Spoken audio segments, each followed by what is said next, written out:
In our first story, Ala Buzreba takes a look at the Syrian crisis and speaks with Mohamad Kebbewar about the book that he is developing regarding his experiences.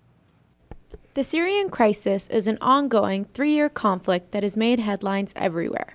To get some background information on it, I spoke to several UofC students who had some understanding of the issue. So when the Arab Spring started a couple years ago, people in Syria rose up and went out protesting against the regime, calling for democracy and entirely peaceful protests. And this was responded to by the Bashar government with extreme violence against the protesters and against children, and people were killed. Civilians were killed by the government, which is not something new for this regime.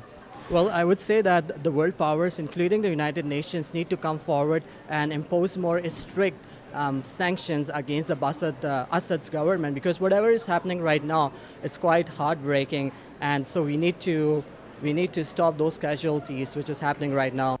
I also got a chance to sit down with a Syrian-Canadian or Canadian-Syrian, depending on where he is, who talked to me about a book he was writing on the conflict. Well, the book is about Syria and the loss and the human cost of the war, the suffering of women who lost their children, their husbands, living in refugee camps, and being helpless, really, being helpless as we see the world unable to solve this conflict.